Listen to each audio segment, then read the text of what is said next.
Hey guys, this is James from TeaDB bringing you another InBetweenIsode at this new location. Today is another part of the Teas I Own series. So you can see here, I have a cake. I just have one cake of this guy, and this might be a familiar tea to some of you. It's had some recent circulation on the Liquid Proust group orders. This is the Ziyin Youle. One of the confusing parts about the Wistaria teas is there's a lot of different ones and they're named somewhat similarly. So in this case, the Z means purple. So you can see it sort of has this purple wrapper. The Youle stands for Youle, which is the mountain. It's one of the 6 famous tea mountains. But confusingly, there's also a Ziyin Nanul that is also from, that is from 2003, and that has, I'm kind of colorblind-ish, so it's difficult for me to tell sometimes, but that has sort of like a pinker wrapper than this, and so it also has the same characters for Ziyin there. There's also a Zupin, which is their Iwu production from 2003 too. So there's a lot of different productions. It's easy to get them mixed up. I've seen this tea sold as 2002. I've seen it sold as 2003. I believe it is the same tea. I picked this cake up when I was in Taiwan last year, so in my initial trip to Taiwan, so around October sometime, and I liked it when I tried it in the store, and so I decided to bring a cake home, kind of as a very tasty souvenir. And I do enjoy the cake. I don't quite enjoy it enough to pick up more of it, so I'm going to drink through this cake and finish it up, and that is the current plan. So I have the second and the third infusion right here. I drank the first already. I gave it a rinse. I'm using clay for this. So this is a little bit older, so I find that, depending on how you want to brew it, I could brew this in my Shibo or I could brew it in clay.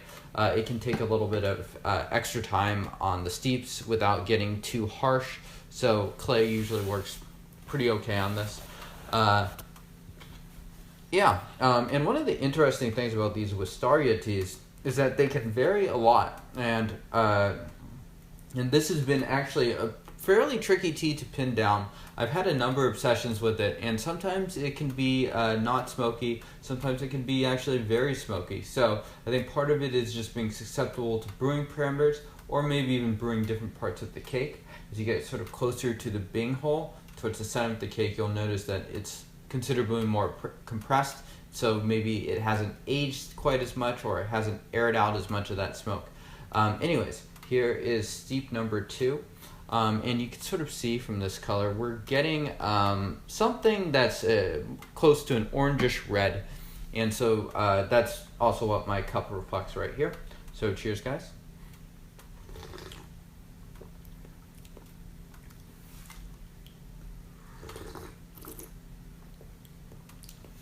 So initially soft, a good oily body. There's definitely some bitterness, some bite to it.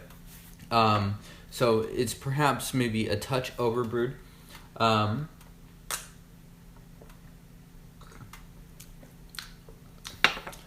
Some florals, some leather. Let's take a smell of this as well.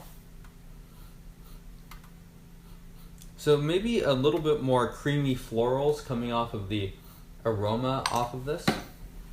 Not quite as much of those florals translate into the taste immediately.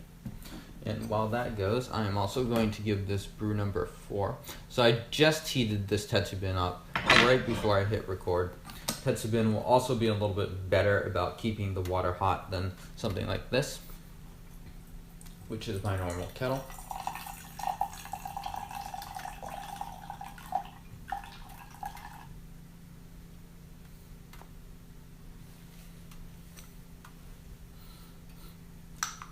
Still a bit of smoke in there. That second infusion was also, I should say, definitely a little bit smoky. So infusion number 3. Cheers, guys.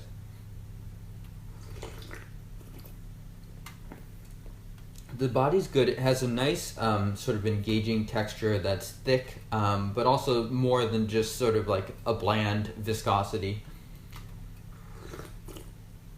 In terms of depth, this does come back to the back of my mouth. There's not a huge amount of throatiness, maybe a little bit that I'm noticing. I am getting a little bit of energy off of this.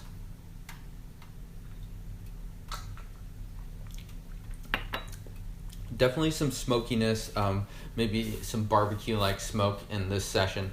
I am, because I have talked about Wistaria being a bit susceptible to parameters, I'm using about 6.4, 6.5 grams of leaf for approximately 100 milliliter aging. Yeah, let's give this one more, and let's just push this for a hot second more.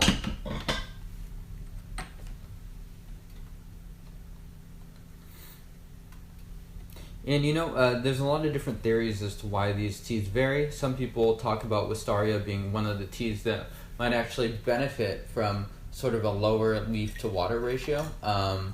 And I've heard a lot of different explanations, and I'm not totally sure myself why sometimes these teas tend to be smoky and sometimes not. And I think it also depends on the tea or their particular production. The Qingtang, for instance, which is one of my favorites, also from 2003, is rarely smoky, at least in my sessions with it. We can also see a little bit more about the storage as we continue to brew. These leaves are lightening up. It's closer to a dark grain. So these were probably natural Taiwanese stored at least for some portion of their life. So here's steep number 4. Cheers, guys.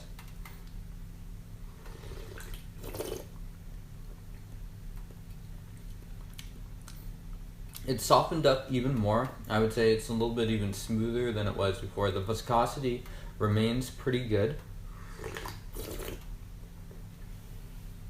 Still definite smokiness to this. Definitely has some of that sort of like barbecue type to it. You would expect that eventually that would age out or that would air out, but it's definitely prominent, at least in this particular session with it.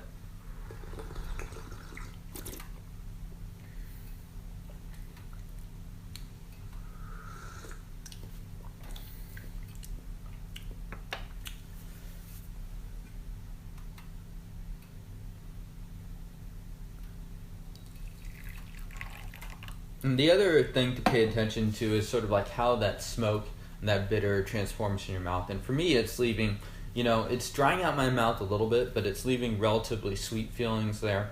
Yeah, so it's of the sort that is possible to certainly enjoy. If a tea is bitter and it leaves a bitter taste on your mouth, I tend to not go for that as much. Excuse me. I'm going to take a smell of this.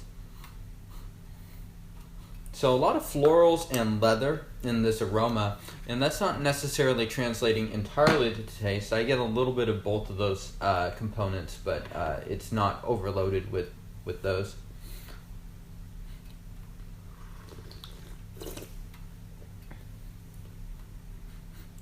You get some light stone fruits in this. The younger Youle production from 2006, the Long Pa, is definitely more youthful tasting, and I think that has a little bit more stone fruits and spades in this tea, if I'm recalling it correctly.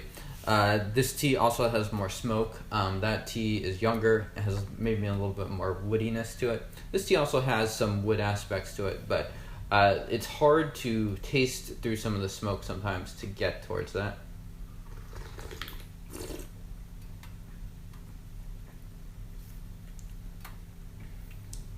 So it's good. This brew is pushed a little bit. I get a little bit more increased thickness down the throat. A little bit more sort of like pine wood aspects to it, which integrates actually pretty well with the smoke. Maybe a little bit of mouthful even, sort of that like camphoraceous feel to it. Not a ton, but a little bit. Okay, so I think that just about wraps up this InBetweenIsode. So this tea, again, is the Ziyin. I think it's sold when I was in Taiwan for about 5,800 NTD. So go ahead, type that into Google, 5,800 NTD to USD. It's not a cheap cake by any means, but it is a good one if you're okay with the smokiness. I enjoy the tea. It has some energy. I think it's, for the most part, a well-made tea. interesting, fun texture, good viscosity. So yeah, that just wraps up this In Between. So thank you guys for tuning in, and I will see you guys next time.